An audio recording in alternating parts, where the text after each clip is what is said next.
पाहिल्यानंतर मला एक छोटस वाक्य आठवतंय, म्हणावंसं वाटतंय की महत्व नहीं रखती आकार की महानता, आत्मविश्वास से मिले सम्मान और सफलता। मंडळ जरी छोटा असेल तरी आत्मविश्वास मोठा आहे, त्यामुळे कितीही अडथळे आले, कितीही संकट आले तरीही तो आत्मविश्वास आपल्याला शक्ती देतोय, तो ताकद देतोय। त्यामुळं मी मंडळाचं कौतुक करतो आणि मला इथं बोलवलं याबद्दल मी अध्यक्ष तसेच साहेबांचंही मनापासून आभार व्यक्त करतो, मंडळाचं मनापासून आभार व्यक्त करतो। मला इथं बोलण्याची संधी दिली आणि गणपती बाप्पाच्या आणि स्वराज्य संस्थापिका राजमाता जिजाऊ आणि छत्रपती शिवाजी महाराज तसंच धर्मरक्षक छत्रपती संभाजी महाराज यांच्या चरणी नतमस्तक होऊन मी माझ्या व्याख्यानाला सुरुवात करतो। इतिहास घडवणारी माणसं इतिहास विसरू शकत नाहीत आणि इतिहास विसरणारी माणसं इतिहास घडवू शकत नाहीत। 350 वर्षापूर्वी या मातीमध्ये इतिहास घडला, नवे इतिहास घडवला। स्वराज्याची स्थापना झाली 19 फेब्रुवारी 1630 मासाहेब जिजाऊ यांच्या पोटी एक शिवरत्न जन्मास आले। शिवनेरीवरती ते शिवरत्न जन्माला आले, त्यामुळे त्या शिवरत्नाचं नाव ठेवण्यात आलं शिवाजी। जो हयातभर जीवाशी खेळत राहिला त्या शिवरत्नाचं नाव ठेवण्यात आलं शिवाजी। आणि आपले बाळ शिवबराजे तिळातिळाने 1 दिवस 2 दिवस 3 दिवस 4 दिवस 5 दिवस आपल्या शिवनेरीवरती वाढत होते।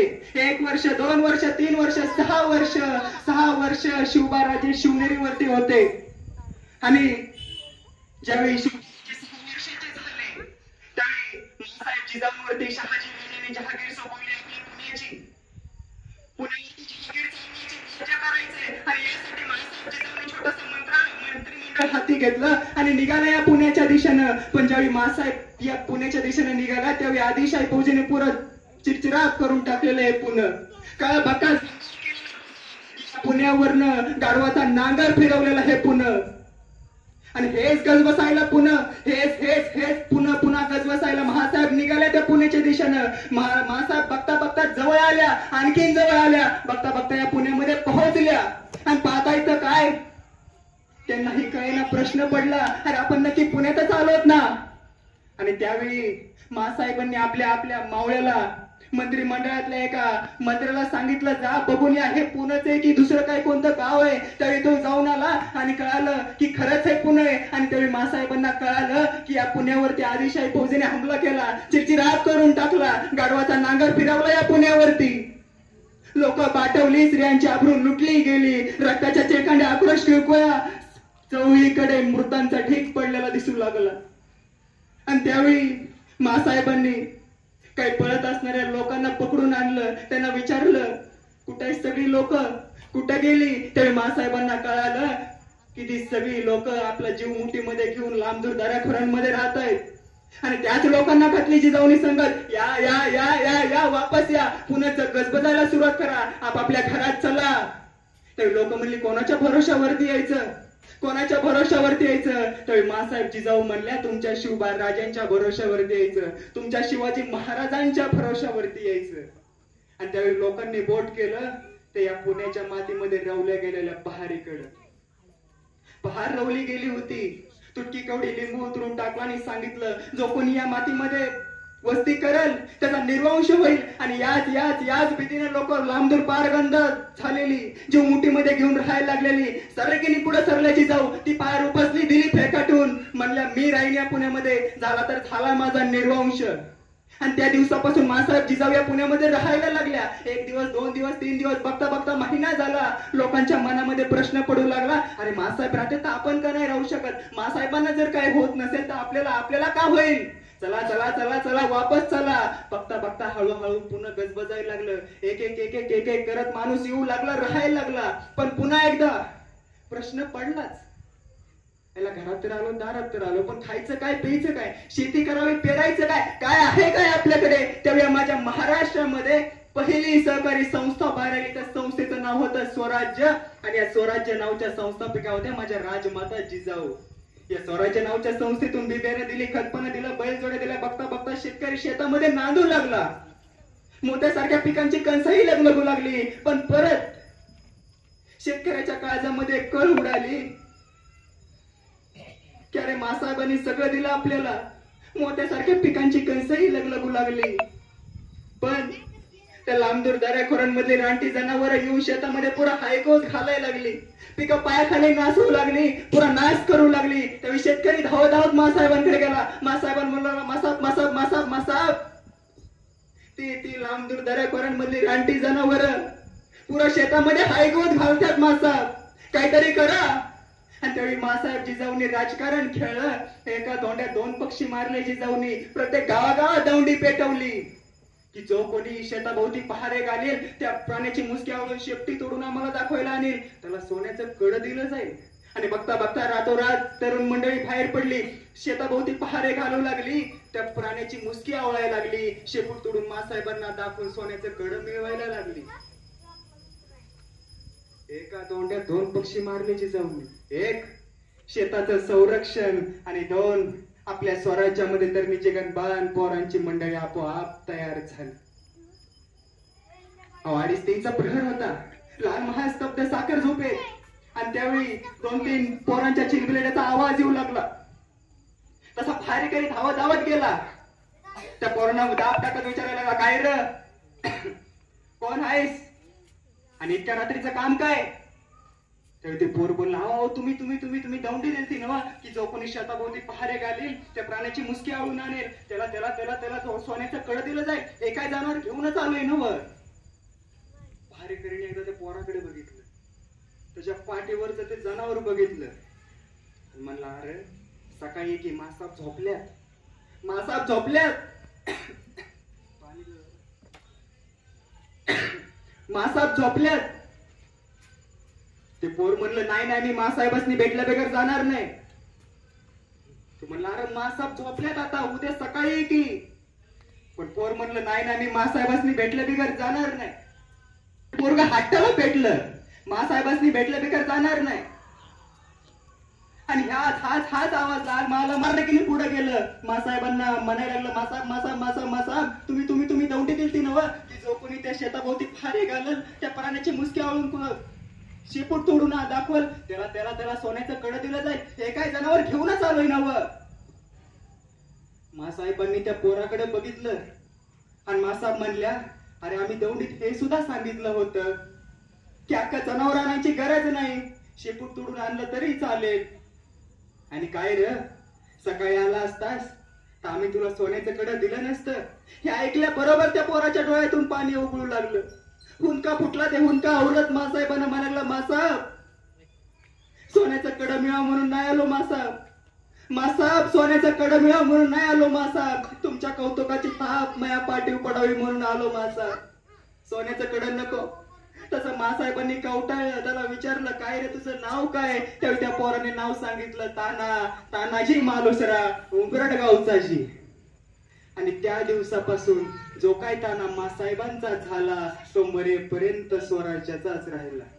स्वराज्य हे तलवारीच्या टोकावरती नाही, कौतुकाच्या थापेवरती उभा राहिलेलं राज्य आहे.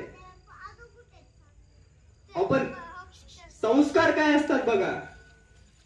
लाल महालामध्ये आपले बाळ शिवबाराजे युलुलुशे असताना दादाजी कोंडेवांसोबत घोडे निहाळायला गेले. लाल महालाच्या खिडकीमध्ये मासाहेब जिजाऊ वर्ण सगळं प्रकार पाहत आहेत आणि लाल महालातून दादाजी कोंडेवा सोबत जाणारे महाराज आपले बाळ शिवबाराजे घोड्या निहाळत असताना एका घोड्याकडे बोट करतात. म्हणतात, ह्या घोड्यावरती मला रपेट मारायची. आणि तसं दादाजी कोंडेवान त्या घोड्याकडे पाहिलं तर पाहताय तर काय भलं मोठा अवघड जनावर, शहाजी राजांचा तो घोडा. तसं ते म्हणले, नाही नाही नाही नाही अजिबात अजिबात नाही. तुम्ही दुसरा कोणताही घोडा बोला, मी आता तयार आहे, पण ह्या घोड्यावरती नाही, अजिबात नाही. तसं बाळ शिवबाराजे हट्टाला पेटले, नाही मला त्याच घोड्यावरती रपेट मारायची. ते म्हणले, बाळराजे मी नाही तुम्हाला हे करू शकत. तसं वरच्या खिडकीत उभा असणाऱ्या मासाहेब जिजाऊंकडे लक्ष गेलं. मासाहेबांनी कुणाला बसू द्या त्यांना. तसं आता मात्र नाईलाज झाला. बाळ शिवबांकडे गेले, त्यांना उचललं, पण उचलताना डबल खाली ठेवलं. त्यांना म्हणले, शिवबाराज एका अटीवरती बसवतो, मी तुम्हाला घोड्यावरती बसवतो, पण लगाम मी हाती धरणार, लगाम मी हाती धरणार. भलं मोठा अवखळ जनावर कधी काय होईल सांगता येत नाही, त्यामुळे लगाम मी आधी धरणार. आणि शिवबाराजे म्हणले ठीक. शिवबाराजांना उचललं, एक पाय पलीकडे करून घोड्यावरती बसवणार, तो शिवबाराजांनी लगाम ओढली, घोडा तुफान वाऱ्यात उसळला. शिवबाराजे हवेत 2-3 कोलंट्या उड्या मारल्या, बॉल जसा टप्पी पडतो तसे 3-4 टप्पी मारले, फरफटत गेले. इकडे दादाची कोंडे, अहो शिवबाराजे म्हणून सर शिवबाराजे उठून उभा राहिले, अंग झटकलं आणि लाल महालाच्या खिडकीमध्ये पाहत बसले. आशा लागली मासाहेब येतील, आपल्याला कवटाळतील, म्हणतील शिवबाराजे तुम्हाला लागलं तर नाही. पण नाही, मासाहेब आले नाहीत. शिवबाराजे इतक्या उंचीवरून पडले, 2-3 टप्प्या खाल्ल्या, फरफटत गेले. बरंच लागलं होतं तरी रडले नाही. पण मासाहेब मात्र आपल्याला उचलायला येत नाहीत हे म्हणजे हे त्यांना समजल्यावरती मात्र मोठ्याने गळा काढला, रडायला लागले. ले दान पाय टाकत लाल महालातून. लाल महालामध्ये गेल्यानंतर मासाहेब म्हणले शिवबाराजे थांबा. शिवबाराजे 1 नाही 2 नाही. मासाहेब म्हणले शिवबाराजे थांबा. शिवबाराजे 1 नाही 2 नाही. आता मात्र मासाहेब चिडला, म्हणले शिवबाराजे थांबा. आता मात्र थापकावं लागलं. थांबले आणि मासाहेब जवळ गेल्या, डोक्यावरनं हात फिरवला, म्हणले शिवबाराजे तुम्हाला लागलं तर नाही.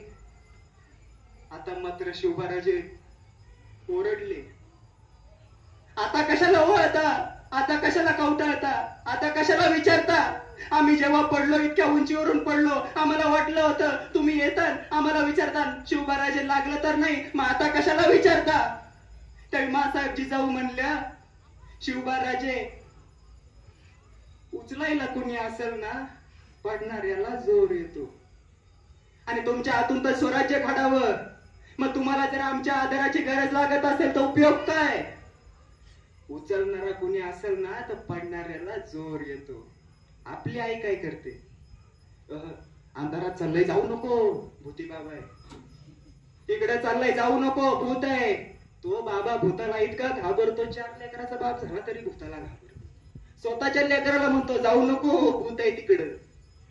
आपली आई काय करते, आपण म्हणतो शिवबाराजे जन्माला या, राजे तुम्ही पुन्हा जन्माला या. जर राजे जन्माला यायचे असतील ना तर पहिल्यांदा मासाहेब जिजाऊ तयार व्हायला पाहिजेत. आणि मासाहेब जिजाऊ जन्माला येत नाही, मासाहेब जिजाऊ जन्माला येत नाही, त्यांची विचारधारा जन्माला आली पाहिजे.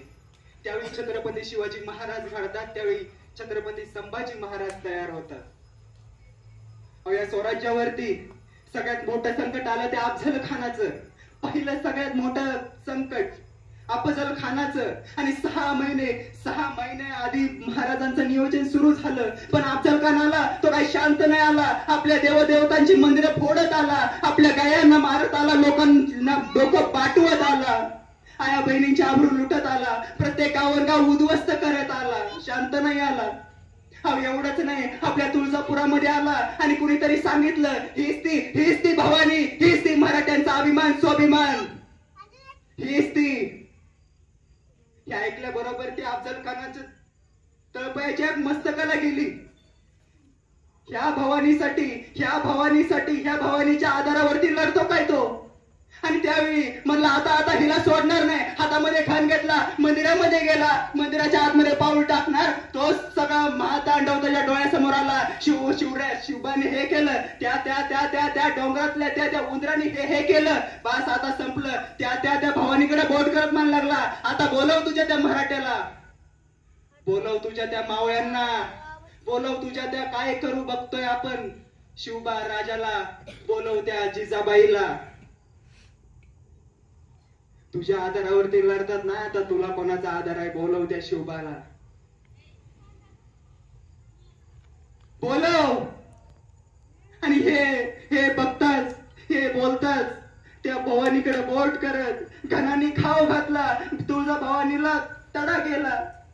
शिवबा राजांची तळपायाच्या मस्तकाला गेली. आमच्या अभिमानाला, आमच्या स्वाभिमानाला, आमच्या संस्कृतीला ठेच मारणारा त्याला आम्ही जीवानिशी सोडणार नाही, बस संपलं. आणि महाराज निघाले, तांतन करत निघाले, हातामध्ये भवानी तलवार घेतली. राजमाताची जाऊन अडवलं, शिवबा राजे थांबा. शक्तीपेक्षा युक्तीचा वापर करणं गरजेचं. तडपडीमध्ये घेतलेला निर्णय योग्य नाही शिवबाराजे. आणि शिवबाराजांना थांबवलं.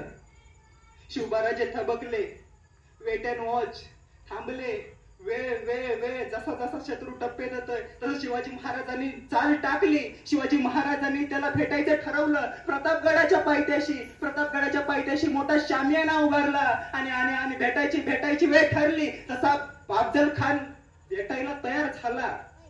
अफजल खान 2 दिवसावर म्हणता 1 दिवस आधी आला. प्रतापगडाच्या पायथ्याशी आला. सगळं सैन्य वाटलं गेलं आणि अफजल खान प्रतापगडाच्या पायथ्याशी आल्यानंतर शामियानामध्ये थांबला. शामियाना पाहिल्यानंतर अफजल खानाला प्रश्न पडू लागले. हे दागदागिने मी माझ्या जन्मात कधी पाहिले नाही. हे शिवाजीच्या हाताला कधी लागले. शिवाजी महाराजांचं नियोजन पहा.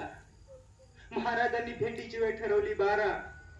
अफजल खान 1 दिवस आधीच येऊन पोहोचलाय. अफजल खानाच्या पत्रावरती पत्र कधी येत आहेत कब आ रहे हो. आणि शिवाजी महाराजांनी त्या दिवशी भेटायचं ठरवलं. बरोबर 12 वाजता. बरं 12च का? लवकरही जाऊ शकले असते, उशिराही जाऊ शकले असते, पण 12च का? शिवाजी महाराज वरून खाली येणार आहेत. अफजल खान खालून वरती पाहणार आहे. म्हणजे शिवाजी महाराजांनी वरून खाली पाहावं तर अफजल खानाची हालचाल स्पष्ट दिसावी. पण अफजल खानाने जर शिवाजी महाराजांकडे वर पाहावं तर त्या सूर्याची किरण त्याच्या डोळ्यात शिरावी. यामुळे ठरवलं महाराजांनी 12 वाजता. आणि महाराज निघाले. 10 अंगरक्षक महाराजांनी सोबत घेतले. महाराजांनी सोबत कोणाला घेतला? सय्यद बंडा नाही, जीवा महाला. बरं जीवा महालाच का? समोर सय्यद बंडा आहे ना, त्याशी लढायचं तर फक्त हवा जीवा. महाराजांनी सोबत कोणाला घेतलं? संभाजी कावजी कोंढाळकर का? हत्तीसारखा धिप्पाड पण तोच का? समोर अफजल खान आहे. आखाड्यात पैलवान उतरायचे झाले तर एकाच घाटाचे हवे म्हणजे कुस्ती रंगते. म्हणून तर घेतलाय संभाजी कावजी कोंढाळकर. आणि महाराजांनी जातानीच आणखीन 8 अंगरक्षक सोबत घेतले आणि जातानीच प्रत्येकाला नियोजन सांगितली. जीवा तू आमच्या सोबत खाली यायचं, तू आमच्या सोबत शामियात यायचं, पण तू माझ्याकडे बघायचं नाही, तू खानाकडे बघायचं नाही, तू कृष्णाजीकडे बघायचं नाही. आमचं काय चाललंय तुला घेणं देणं नाही. तू फक्त बघायचं सय्यद बंडा बस. महाराज म्हणले संभाजी तू आमच्या सोबत खाली यायचं, पण तू आतमध्ये यायचं नाही. तू बाहेरून डोकावून मला बघायचं नाही, तू अफजल खानाला बघायचं नाही, तू जीवाला बघायचं नाही. पण जर अफजल खान जिवंत शामियानाच्या बाहेर आला तर त्याला जिवंत ठेवायचं नाही. बस ही जबाबदारी तुझी. आणि महाराज निघाले. प्रत्येक मिनिटाचं नियोजन महाराजांनी केलं. आणि महाराज निघाले. जाता 2 पावलं चालले तोपर्यंत थबकले. मावळ्यांना प्रश्न पडला काय का आता काय झालं? आणि महाराज म्हणले जीवा कात्री आहे का? आता जीवाला प्रश्न पडला. तलवार घेऊन गेले, चालले त्याला मारायला. कात्री कशाला पाहिजे? दुर्लक्ष केलं. पण महाराजांनी पुन्हा विचारलं जीवा कात्री आहे का? आता जीवा नाथिक समाजाचा. तुम्हाला जिरायचं ते बोले काढ आणि आमची दाढी बारीक कर. इतकी बारीक कर की खानाच्या भेटीवेळी खानाच्या हातात आली नाही पाहिजे. कारण खानाच्या भेटीवेळी जर त्याच्या हातामध्ये आमची दाढी आली आणि त्या प्रसंगात ओढली तर वेदना किती होतात आपल्याला माहितीये. वेदना झाल्या तर तो एक क्षण मृत्यूचं कारण बनेल. त्यामुळे इतकी बारीक कर की खानाच्या भेटीवेळी खानाच्या हातात आली नाही पाहिजे. आपल्या भाषेत आपण त्याला मायक्रो प्लॅनिंग म्हणतो. इतकं सूक्ष्म नियोजन महाराजांनी केलं. आणि 12 वाजता निघाले राजे. दुपारी 2 वाजता खानाच्या छावणीच्या त्या शामियानाच्या बाहेर पोहोचले. अफजल खान वाटच पाहत होता. आणि अफजल खानने समोर पाहिलं 5-5:30 राजे. आज ते कदम मैदानात पाहिलं. तसं खानाने वकिलाला विचारलं की यही है शिवा.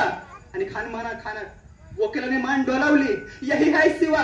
तसा खान 2 पावलं समोर चालला. आपले भाऊ फैलावले. राजाने म्हणलं आओ शिवाजी राजे गले मिलो. राजे 2 पावलं पुढे गेले. खानाच्या मिडती गेले. खानाचे भाऊ रायांच्या पाठी पडले. दाबोडला जोरवाडला राजे कुदमारले गेले. त्याच वेळी खानाची कट्यार रायांच्या मस्तकावून खाली निसटली. गजाला वाघनगर निघाली. खुपसली खानाच्या पोटात. दगा करत खान खाली कोसळला. पेसावत कृष्णाजी धावून आला. रायांच्या मस्तकावरती वार झाला. राजे भेंडकावले गेले. याच वेळी सय्यद बंडा पुढे आला. आता सय्यद बंडाचा दानपट रायांच्या मस्तकावरती चालणार.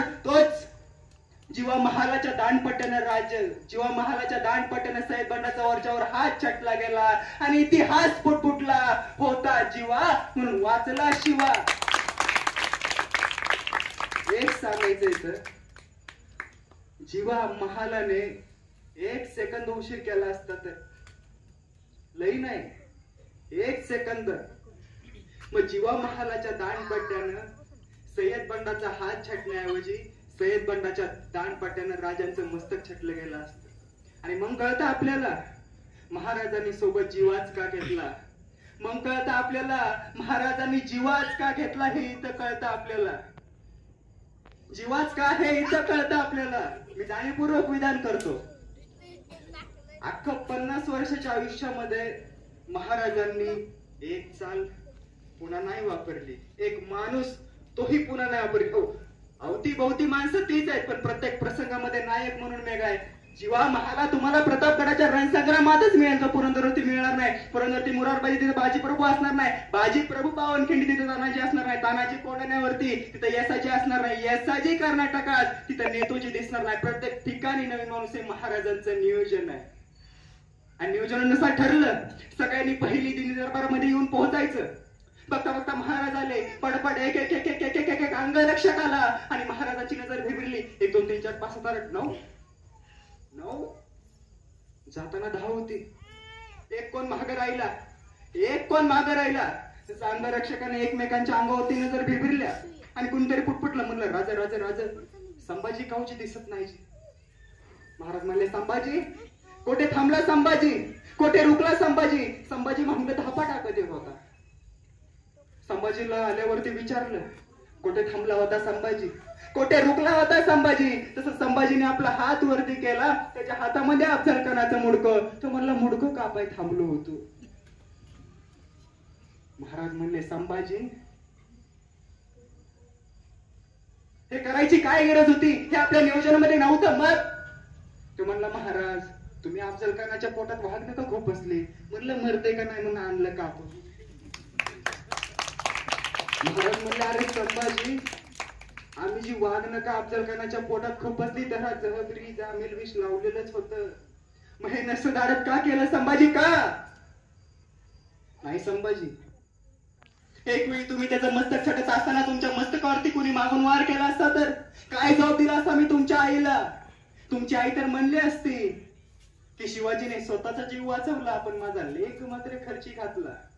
नाही संभाजी एक वेळी अफजल खान नाही मिळाला तरी चालेल पण स्वराज्याचा एकही मावळा खर्ची पडता कामा नये. आपली माणसं कमीत कमी कशी मारावीत. आपलं नुकसान कमीत कमी कसं व्हावं याचं अद्भुत नियोजन हे बघता आपल्याला छत्रपती शिवाजी महाराजांच्या चारित्र्यात दिसून येतं. महाराजांनी अफजल खान फाडला.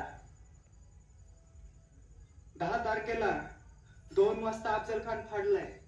मला प्रश्न पडतो 10 तारखेला जर महाराज अफजल खानाला 2 वाजता फाडताय तर दुसऱ्या दिवशी 11 तारखेला महाराज कुठं असते. नाही शेजारी जाता प्रतापगडाच्या शेजारी महाबळेश्वर आहे. नाही काल लय टेन्शन होतं. जरा थंडगार हवेच्या ठिकाणी जायला हवं. लय मोठं डिप्रेशन. 11 तारखेला कुठं असतील. 10 तारखेला 2 वाजता खान मारलाय. हे जे घडलं ते 2 वाजता कृत्य घडलं खान नाट्य. मग 11 तारखेला कुठं असतील. 2 वाजता खान मारल्यानंतर महाराज जातात कुठं. वरती गेले. दुदुंब्या झाल्या. सगळं रानावनातून लपलेलं मराठी सैन्य बाहेर पडलं. तुटून पडलं खानाच्या सैन्यावरती. रक्ताच्या चिरखंड्या आक्रोश किंकोया होऊ लागल्या होत्या. तपशील खानाचा पराभव झाला. त्यामुळे सैन्य सगळं बेसावतपणे पळून गेलं. हत्ती तिथं घोडे तिथं तलवार तिथं सगळं सगळं सगळं तिथं सोडून गेलं. महाराजांना सगळं मिळालं. तसं तसं तसं सगळ्या मावळ्यांनी सगळ्या मराठ्यांनी ते गोळा केलं आणि बरोबर 5 वाजता महाराजांसमोर मांडलं. महाराज हे हे हे हे आपल्याला मिळालंय. पण महाराजांनी नियोजन काय केलं. अफजल खान 5000 घोडे घेऊन आला होता. 5000 घोडे अफजल खानाकडे. 1000 पळून जरी गेले तरी 4000 इथं उरणारच आहेत. 4000 घोडे उरले पण आता हे घोडे घेऊन करायचं काय. त्यासाठी प्रशिक्षित स्वार्थ पाहिजे. त्यामुळे महाराजांनी ठरवलं 6 महिन्याआधी की 4-5 अफजल खान घोडे घेऊन येतोय. 1000 पळून जरी गेले तरी 4000 आपल्याला मिळणारच आहेत. महाराजांनी 6 महिन्याआधी 4000 लोकांना घोडेस्वारीचं प्रशिक्षण दिलं आणि त्यांना सांगितलं 10 तारखेला या वाजता हे घोडे तुम्हाला मिळणार आहेत. बुकिंग झालेलं आहे. ते महाराजांचं नियोजन आहे. महाराजांनी नियोजन केलं. 5 वाजता सगळं हे झालं. 6 वाजता सगळे जिकडे तिकडे जेवायला आणि बरोबर रात्री 9 वाजता सगळे एकत्रित गोळा झाले आणि 10 वाजता शिवाजी महाराज घोड्यावरती चढले आणि जातीनं तयार झाले आणि महाराज तिथून जे रात्री 9 वाजता निघाले ते 1 डिसेंबर 1 पन्हाळ्यावरती 1 डिसेंबर पन्हाळ्यावरती महाराजांनी भगवा फडकवला. म्हणजे महाराज 10 तारखेला 2 वाजता खान मारतायत आणि 2 वाजता खान मारल्यानंतर रात्री बरोबर ते 9 वाजता महाराज निघतायत. या राजाला आराम माहितीये, आराम नावाची गोष्ट माहितीये या राजाला. 2 वाजता खान मारलाय आणि बरोबर रात्री 10च्या प्रहारामध्ये निघून जातात आणि निघतात ते 200 किलोमीटर आणि 20 किल्ले जिंकून पन्हाळ्यावरती जाऊन भगवा फडकवतात. महाराज साताऱ्यामध्ये गेले, सातारा प्रांत काबीज केला. महाराज कराडमध्ये शिरले, कराड प्रांत काबीज केला. कोल्हापूरमध्ये गेले ना अखेर पन्हाळ्यावरती भगवा फडकवला. 1 डिसेंबर 1659 महाराज पन्हाळ्यावरती पोहोचले. शांतता झाली.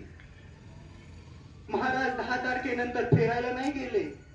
महाराजांनी ते यशस्वीतेचं एक यश मिळालं म्हणून त्यांनी एवढा प्रांत काबीज केला आणि पन्हाळ्यावरती गेले. विजयाचा एकूण मात पुढच्या काही लढतीसाठी प्रेरणा देणारा ठरतो आणि महाराजांनी हाच विजय प्रेरणा म्हणून वापरला आणि 20 किल्ले आणि 200 किलोमीटरचा प्रांत काबीज केला. आणि पन्हाळ्यावरती भगवा फडकवल्यानंतर पन्हाळ्याच्या अवतीभोवतीच्या गावातली तरुणीची बाण पोरं, तुमच्यासारखी पोरं उठली, म्हटली स्वराज्य आले, जायला हवं, राजांना भेटायला हवं, चला चला चला राजांना भेटायला हवं, स्वराज्यामध्ये सामील व्हायला हवं, रयतेचं राज्य तयार झालंय, राज्य आपल्याकडे आलंय, राजांकडे जायला हवं. आणि ह्या पोरांमध्ये एक पोर शिवा काशीद नावाचं नेबापूर गावचं, दिसायचा हुबेहूब राजांसारखा, चालणार राजांसारखा, बोलणार राजांसारखा, दाढी सकट तोही राजांसारखा. त्याचं एकच, जगायचं तर वाघासारखं, लढायचं तर शिवबासारखं बस. आपल्या पोरांचे आयडॉल मध्ये आमिर खान, सलमान खान, तरी माझ्या शिवा काशीदचे आयकॉन होते राजे शिव छत्रपती शिवाजी महाराज. हे आयकॉन होते शिवा काशीदचे. आणि त्या पोरांमध्ये हा शिवा काशीदही किल्ल्यावरती गेला. अहो जानेवारी मध्ये भेट झाली शिवाजी महाराजांची शिवा काशीदची आणि फेब्रुवारी मार्च मध्ये वेडा पडला 65,000चा सिद्धी जोहरचा. आणि तरी राजांनी या शिवा काशीदला बोलावणं धाडलं आणि शिवा काशीद धावत आला. राजांना विचारू लागला, राजा राजा राजा राजा तुम्ही मला बोलावणं धाडलं जी. तसं राजे म्हणले, जी शिवा मी तुला बोलावणं धाडलं. तर शिवा काशीद बोला, राजा राजा राजा बोला की मग काय काय. तर राजे म्हणले, शिवा आम्ही खूप ऐकून आहोत की तू हुबेहूब आमच्यासारखा दिसतोस. आज मला पाहायचंय शिवा, आज मला पाहायचंय. तसा शिवा म्हणला, जी राजा आता आलो. आतमध्ये गेला, राजांचे कपडे अंगावरती घातले, जिरडोक मस्तकावरती चढवला आणि मिशाला पीळ देत राजांसमोर आला. आणि बघताशनी राजे पाहतच राहिले, शिवा शिवा आमचंच प्रतिबिंब आरशात पाहिल्याचा भास होतोय शिवा, आमचाच प्रतिबिंब पाहिल्याचा भास होतोय शिवा. आणि शिवा म्हणला, राजा राजा राजा राजा म्हणजे तो सिद्धी आम्हाला ओळखणार नाही. आणि बघता क्षणी चक्क झाले राजे, शिव तुला तुला तुला तुला कसं कळलं, तुला कसं कळलं आम्ही आमचं रूप घेऊन त्या सिद्धीला भेटायला पाठवणार, ते तुला कसं कळलं. ते शिवा काशीद म्हणला, राज इतक्या दिवस तुमच्या संगती राहतो ते काय ओगावाय वे, तुमच्या काळजाचं ठोकं काय सांगतात ही बी कळतं आम्हासनी. आणि सर्रकीने पुढे सरले राजे. ते शिवाला कवटाळलं, मिठी मारली आणि राजांच्या डोळ्यातला एक अश्रू त्या शिवाच्या पाठीवरती पडला. अशी कौतुकाची थाप कोणाच्या पाठीवरती पडलीच नव्हती, ती थाप या माझ्या शिवा काशीदच्या पाठीवर पडली. आणि सिद्धीच्या भेटीला निघाला हा शिवा काशीद, शिवाजी महाराजांचं रूप घेऊन धाडलेला शिवा काशीद. भेटीला गेला आणि त्याच वेळी महाराज पन्हाळ्यावरून विशाळगडाकडे निघाले. सिद्धीच्यावर मात्र छावणीच्या बाहेर, शामिनीच्या बाहेर वाटच पाहत होता शिवा कधी येतोय. आणि बघता बघता शिवाजी राजे आले. सिद्धीच्यावरने पाहिलं 5-5.5 फुटाचे राजे, आज ते कदम येताना त्यांनी पाहिलं. तसं राजांना म्हणला, आओ शिवाजी राजे अंधार चलो. गाळाभेट करायची इच्छा नव्हती, अफजलखानाचा अनुभव पाठीशी होता. म्हणलं आओ शिवाजी राजे अंदर चलो. पण त्याच वेळी त्या छावणीमध्ये 2 संशयी नजरा मात्र त्या शिवा काशीदवरती स्थिर होत्या. 2 संशयी नजरा, त्या 2 संशयी नजरा होत्या कोणाच्या? अफजल खानाचा मुलगा फाजल खान. आणि बघता बघता रूप घेऊन धाडलेला शिवा आतमध्ये पाऊल टाकणार, तोच त्या 2 संशयी नजरा पुटपुटल्या, ये शिवाजी नहीं हो सकता. धडपडला सिद्धी जोहर, निघली तलवार श्मशानातून बाहेर. साप साप साप साप चालू लागली शिवा काशीच्या अंगावरती. रक्ताची चेतणी उडू लागली, वेदनेचा कल्लोळ उडू लागला. सिद्धी जोहर विचारत राहिला शिवा काशीदला, सच बता तू ही आहे शिवा? आणि शिवा काशीद म्हणत राहिला, अरे हा मैं ही हूँ शिवा. सिद्धी विचारत राहिला, वार करत राहिला, सच बता तू ही आहे शिवा? आणि शिवा सांगत राहिला, अरे हा मैं ही हूँ शिवा. सिद्धी जोहरने विचारलं, कैसे कह सकते हो ये शिवाजी नहीं है? त्यावेळी फाजल खान म्हणला, मैंने देखा है शिवा को. अफजल खानाच्या त्या प्रकरणामध्ये शिवाजीच्या मस्तकावरती तलवारीचा वार झालाय, हा खरा शिवाजी. त्याच्या मस्तकावरती वारेचा खून. सरगिरी पुढे शिरला सिद्धी, डोक्यावरचा जिरोडो फेकून दिला आणि शिवाच्या डोक्यावरती ती खून नव्हती. सर्रगिनी पुढे सरला, मस्तकावरती तलवार ठेवली, विचारत राहिला, सचित म्हणा तू ही आहे शिवा? आणि शिवा सांगत राहिला, अरे हा मैं ही हूँ शिवा. अरे जन्माला जरी शिवा काशीत म्हणून आलो असलो तरी मरताना शिवाजी राजा म्हणून मरतोय, हे भाग्य काय कमी आहे? अरे तुला या शिवा काशीची छाती फोडता आली नाही, तू काय माझ्या रायाची पाठ धरणार? सोडून दे ख्वाब. आणि सिद्धीने शिवा काशीचं मस्तक थोडा वेगळं केलं. शिवा या मातीसाठी शहीद झाला, स्वराज्यासाठी आपल्या प्राणांची आहुती दिली. त्यावेळी राजे विशाळगडावरती पोहोचले होते आणि राजे आपल्या मावळ्यांना विचारतायत, शिवा शिवा कुठे आहे? शिवा येणार होता, कुठे आहे शिवा? त्यावेळी वार्ता कळाली, शिवाजी तर नाही राहिला.